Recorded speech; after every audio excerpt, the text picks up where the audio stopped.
सरहद पार एक नौजवान वस्ती अमरीकी माँ की कहानी। 21 साल एमिलिया और उसकी 4 साल बेटी लाउडा होंडरोस में बड़े पैमाने पर तशद्दुद के बाद अमेरिका में पनाह लेने के लिए फरार हो गईं। वो उन 1000 खानदानों में शामिल है जिनकी बैनुल-अक़वामी रेस्क्यू कमेटी ने अमरीका मेक्सिको सरहद पर मदद की है। एमिलिया अपनी कहानी शेयर करती है। मैं पीर को सुबह 6 बजे अपनी बेटी, एक सूटकेस और थोड़ी सी रकम के साथ रवाना हुई। होंडरोस में रहना नामुमकिन है, जुर्म खौफनाक है, बच्चे आजादाना तौर पर नहीं खेल सकते क्योंकि बाज़ औक़ात 2 घंटों तक बंदूक की लड़ाई होती है, किसी भी वक्त और कहीं भी डकैतियां होती है। अगर आपके पास चोरों को देने के लिए कुछ है तो आप ठीक हैं, लेकिन अगर आपके पास कुछ नहीं है तो वो आपको मार डालेंगे। 3 आदमियों ने मेरी पड़ोसी पर हमला किया और उसके पास पैसे न होने पर नाराज हो गए। उन्होंने उसे जमीन पर फेंक दिया और उसे लाते मारना शुरू कर दी और उसके सर पर पत्थर फेंकने लगे। उसका खून बहने लगा और उसकी आंखें काली और नीली हो गई। मैंने सब कुछ देखा। होंडरोस में आप जो कुछ कर सकते हैं अपना मुंह बंद कर लें क्योंकि वहाँ कोई भी महफूज नहीं है। ये खौफनाक था कि मैं उसके बारे में कुछ नहीं कर सकती थी। खुशकिस्मती से वो जिंदा रहा, लेकिन सच ये है कि अगर आपने इस तरह की किसी चीज को रोकने की कोशिश करते तो वो आपके साथ भी ऐसा ही करेंगे। होंडरोस उसमें आप जो कर सकते हैं अपना मुंह बंद कर लें। होंडरोस उसमें आप जो कुछ कर सकते हैं अपना मुंह बंद कर लें क्योंकि वहाँ कोई भी महफूज नहीं है। एक बेचैन सफर। जिस दिन हम रवाना हुए मेरे वालिद हमें बस स्टेशन ले गए। ये आखिरी बार था जब मैंने उसे बात की थी। जब से हम घर से निकले वो मुझे खुदा के हाथ में सौंपता रहा। हमें अमेरिका पहुंचने में 15 दिन गुजर चुके थे। शुमाल की सड़क ज्यादा आसान नहीं है,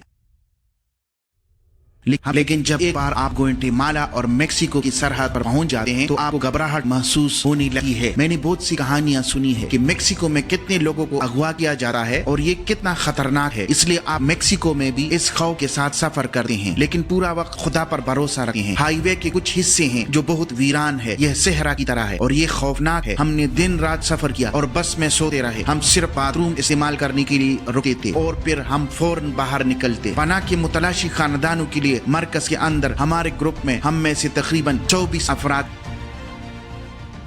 जब हमने आखिरकार लाइन को अबूर किया, जैसा कि हमने उसे कहा, हम 1.5 घंटे पैदल चलकर अमरीकी सरहदी हुक्काम को ढूंढते कि वो हमें अंदर ले जाएं। मैं नर्वस महसूस कर रही थी लेकिन खुश भी थी। मैंने सोचा ठीक है, अगर वो हमें पकड़ लेते हैं तो कम से कम हम अमरीका में होंगे, लेकिन मुझे फिक्र थी कि वो हमें दोबारा होंडरास भेज देंगे।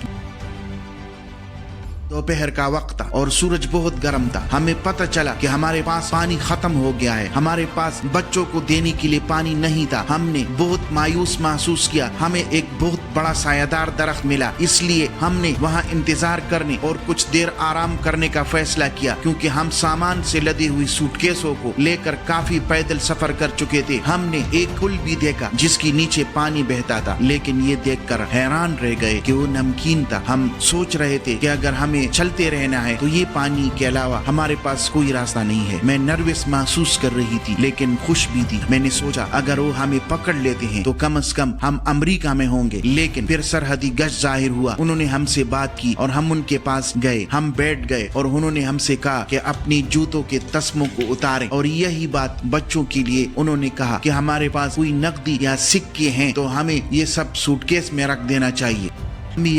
उन्होंने हमसे शनाख्ती कार्ड और बच्चों के पैदाइशी सर्टिफिकेट मांगे और फिर उन्होंने हमारी तमाम जाती मालूमात को इकट्ठा करना शुरू किया। जब वो हमारी मालूमात लिख रहे थे, एक बस हम में से कुछ को ले जाने के लिए आई। फिर हम में से बाकी लेने के लिए दूसरा बस आया। आइस बॉक्स के अंदर जब हम माइग्रेशन ऑफिस पहुंचे तो उन्होंने हमें दोबारा चेक किया। उन्होंने हमें कुछ खाना दिया, उन्होंने हमें पानी दिया, उन्होंने बच्चों को कुकीज और जूस दिए। थोड़ी देर इंतजार करने के बाद उन्होंने हमें माइग्रेशन के जरिए बुलाया और वालिदैन और बच्चों दोनों की उंगलियों की निशानात लिए।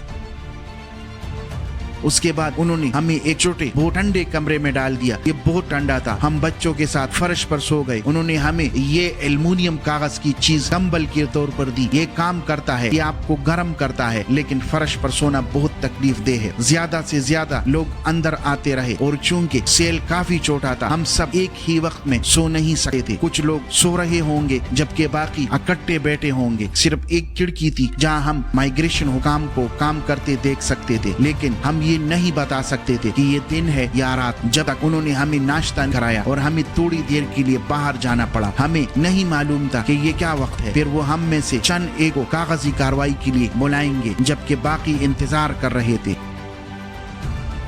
یہ مشکل تھا لیکن میں پرسکون رہنے میں کامیاب رہی. انہوں نے ہمیں ایک چھوٹے بہت ٹھنڈے کمرے میں ڈال دیا. یہ بہت ٹھنڈا تھا. ہم بچوں کے ساتھ فرش پر سو گئے. ہم وہاں تقریباً 3 دن رہے. اللہ کا شکر ہے کہ میری بیٹی ٹھیک تھی. وہاں اور بچے تھے اس لیے وہ اکٹھے کھیلتے. بعض اوقات جب اہلکار کمرے میں موجود دوسرے لوگوں میں سے کسی کو بلانے کے لیے آتے مجھے بتاتے کہ مجھے جلد ہی بلانے والے ہیں. کبھی کبھی میں کہتی میں صرف اپنے بستر پر سونا چاہتی ہوں.